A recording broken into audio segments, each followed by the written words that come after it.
Smiled at me the whole time. That's what I keep coming back to. The way she sat across from me at my own kitchen table, in my own house, with her hands folded and that patient smile, like she was doing me a favor just by being there. I knew, even then.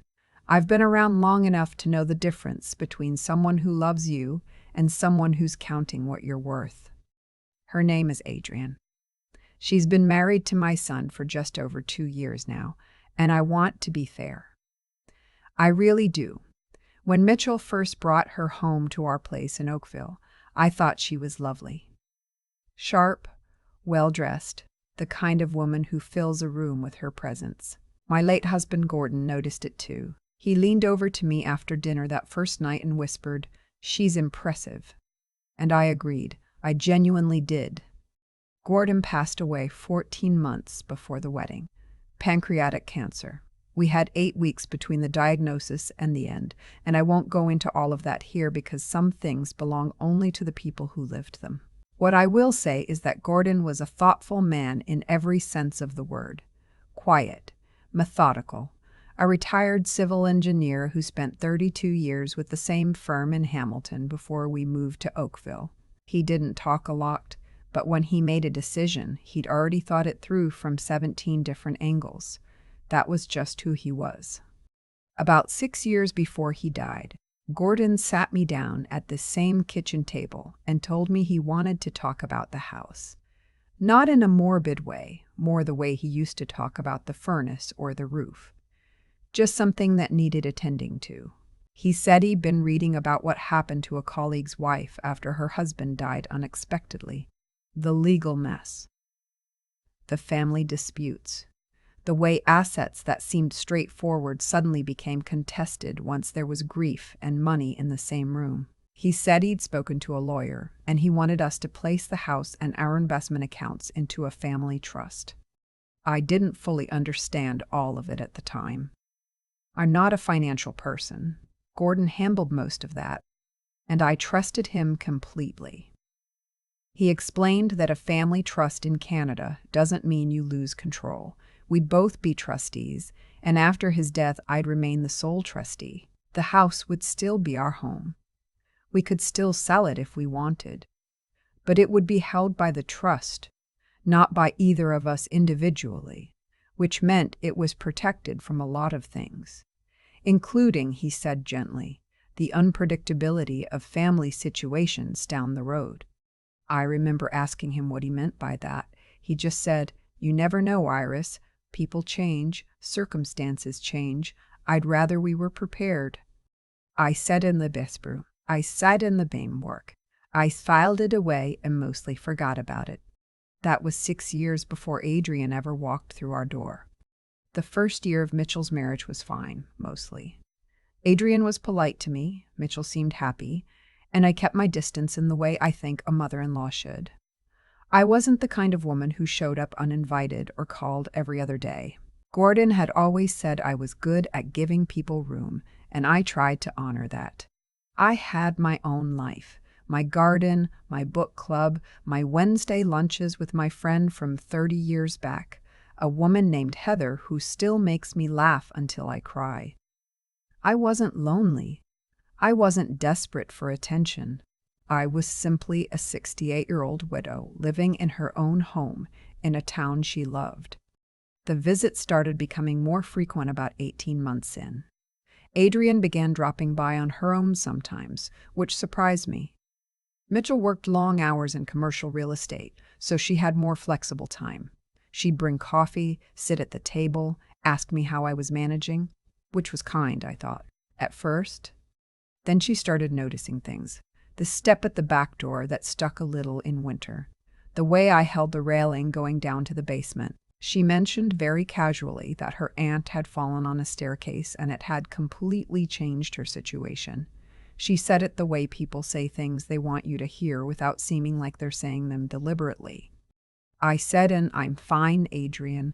I've lived in this house for 22 years. She smiled and said, "Of course." A month later, she brought a brochure. I didn't even notice it at first. She'd set it on the counter when she came in with the coffees, the way you might set down your keys. It wasn't until she left that I picked it up. Lakeview Gardens, an independent living community in Burlington. Walking trails, fitness studio, community dining. I stood in my kitchen and read the whole thing, and then I set it back on the counter and looked out the window at my garden for a long time. I didn't say anything to Mitchell, not yet. The conversations with Adrian started shifting after that. They became more structured, somehow. Less like dropping in, more like appointments. She asked about my financial situation in ways I can only describe as circling. Not direct, never direct. More like, do you feel like you have enough support around you? And Gordon handled so much. I imagine it must be a lot to manage on your own. And once, looking around the kitchen, this is such a lovely home. A lot of space for one person. I want to be honest, I am not a confrontational woman. I never have been. Gordon used to say I was the most patient person he'd ever met, and I took that as a compliment. But I have also been alive for 68 years, and I have watched enough human behavior to know when a conversation has an agenda. What Adrian was doing wasn't concern. It was reconnaissance. It came to a head in early spring. Mitchell called me on a Thursday and said he and Adrian wanted to come over that Saturday, that there was something they wanted to discuss. He sounded awkward about it in that way Mitchell has always been awkward when he knows something difficult is coming. He gets very formal, very measured. I said in the course come for lunch, and I made my chicken soup and a loaf of bread the way Gordon always liked it, and I set the table properly, and I waited. They arrived together. Adrian had a folder with her. She opened it after we'd eaten and cleared the dishes, and she laid everything out very calmly. She said they'd been thinking about my situation, my health, my age, my ability to manage the property. She said that as I got older, it would likely become more difficult to maintain a house of this size. She said they'd done some research and had some ideas they wanted to share. The folder had 3 things in it: another brochure for Lakeview Gardens, a different one, glossier, with testimonials, a printout about power of attorney and what it covered, and something she described as a financial overview that seemed to list, from what I could tell, the approximate value of the Oakville property, my car, and what she guessed I might have in savings and registered accounts. I looked at that last page for a moment. I looked at the estimated values she'd written in the margins in her careful handwriting, and I felt something settle in me. Not anger. I want to be clear about that. It was more like clarity, like when you've been looking at a photograph and suddenly understand what you're actually seeing. I closed the folder. I said, Adrian, can I ask which assets you're referring to specifically? She looked slightly caught, just for a second, and then recovered with the smile. She gestured at the page. The house, she said. The savings. Whatever Gordon had left in the way of investments. I said, and what is it exactly that you're proposing? She explained, still very smoothly, that they thought it might make sense to consolidate some of the financial management. For my peace of mind, she said, that Mitchell could take on power of attorney for finances, which was just a practical step, very common, no different from what many families did, that this would allow them to help oversee things, to make sure I wasn't carrying the burden alone. Mitchell, I noticed, was staring at the table. He had barely spoken. I looked at my son for a long moment. I thought about who he'd been at 7 years old, bringing me dandelions from the backyard. I thought about the year after Gordon died, when Mitchell had driven to Oakville every single weekend for 3 months without being asked. I thought about all of it. Then I looked at Erin. I said that the house isn't in my name. The smile didn't disappear immediately. It sort of suspended, like a frame that hadn't caught up with the film yet.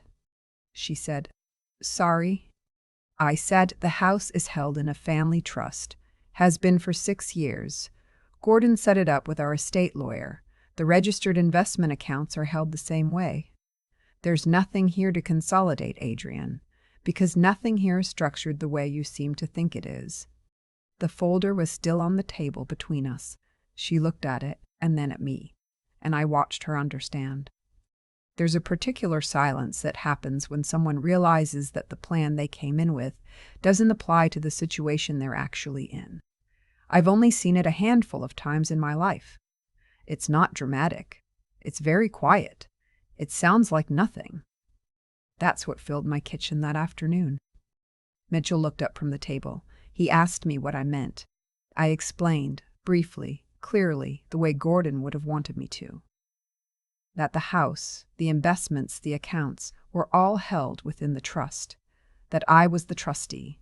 That power of attorney over my finances would have no authority over trust-held assets.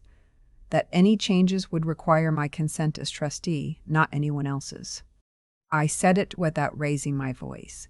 I said it the way Gordon would have, not to punish, but because it was simply the truth. Adrian asked very carefully who our estate lawyer was. I said she was welcome to contact any lawyer she chose to verify what I was telling her, and that I was confident in what they would find. She didn't take the folder when they left. I sat at the table for a while after the car had pulled out of the driveway. It was a bright afternoon.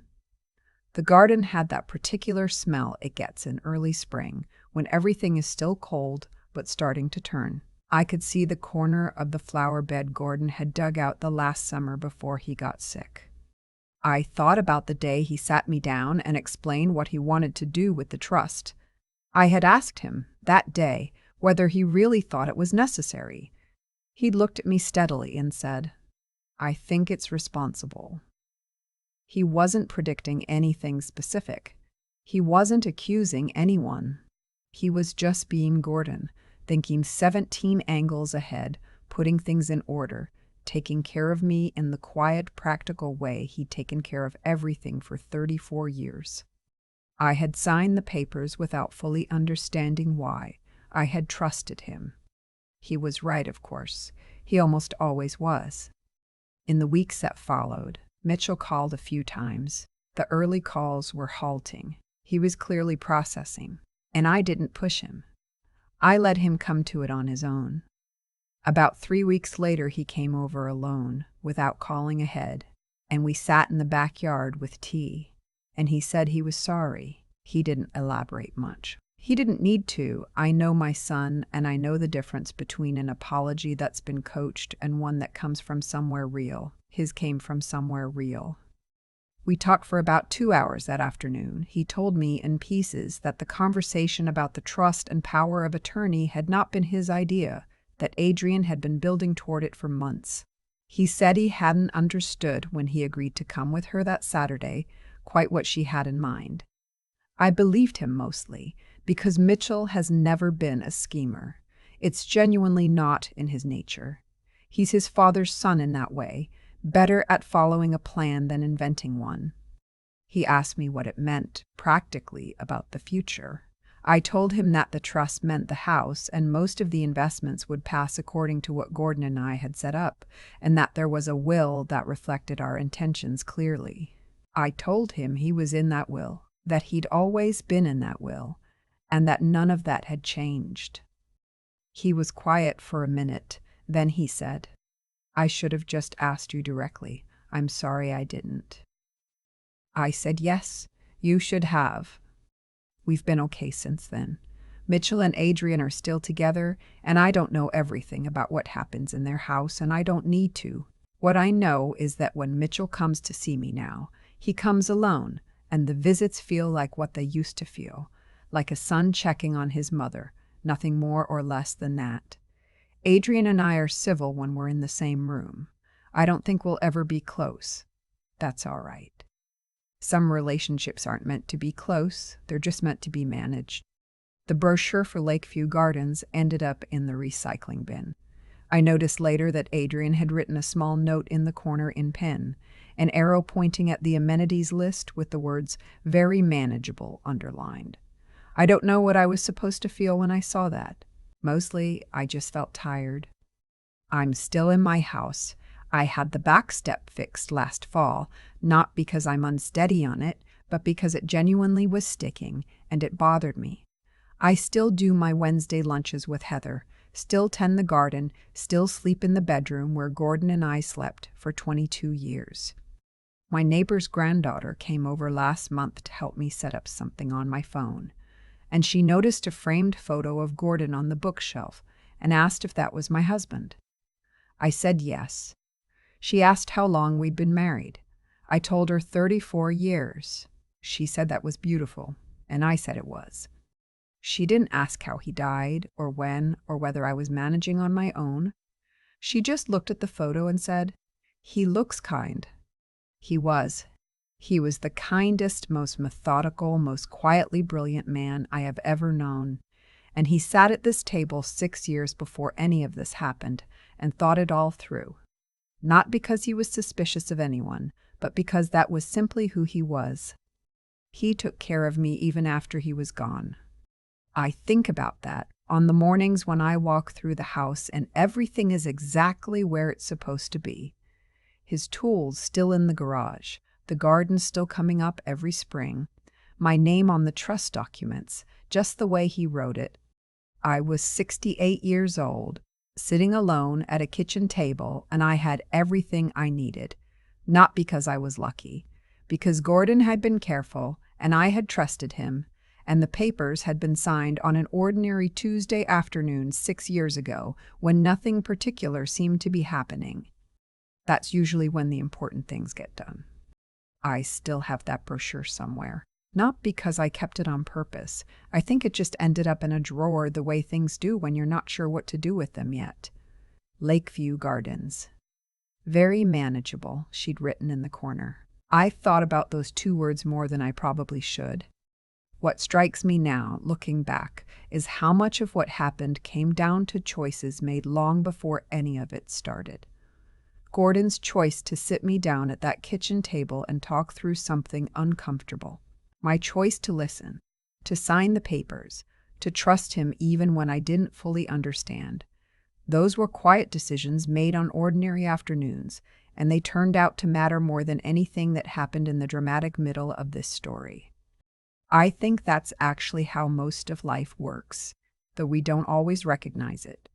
The things that protect us aren't usually dramatic. They're the conversations we have when nothing seems urgent, the small acts of care that don't announce themselves, the patient and steady work of someone who loves you enough to think ahead. Gordon wasn't a man who said much, but he was a man who paid attention, and he understood that real care isn't just presence, it's preparation. What Adrian brought to my table that Saturday was the opposite of that. It looked like care. It had the language of care, concern, support, peace of mind, not wanting me to carry the burden alone. But underneath it was something that had more to do with entitlement than love, more to do with calculation than family. And I don't say that with bitterness. I say it because I think it's important to name things honestly, especially when the dishonesty is dressed up so neatly. I was never angry with Mitchell. I was sad for him, in the way you're sad when you watch someone you love get pulled in a direction that isn't quite right for them. But he came back. He sat in the backyard and said he was sorry without being coached into it, and that counted for something real.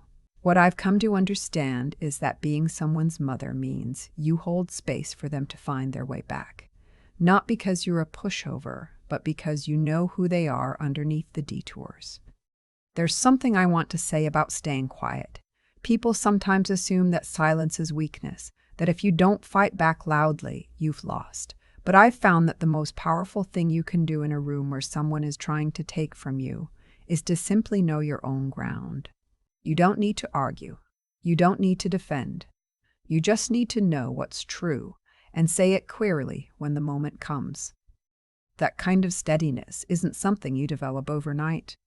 It comes from years of building a life with intention, from making decisions that reflect your values even when no one is watching, from doing the right thing, not because it's dramatic, but because it's right. Gordon had that. I've tried, in my own way, to have it too. I'm still in my house. The garden is coming up again. Mitchell is coming for dinner on Sunday. That's enough. That has always been enough.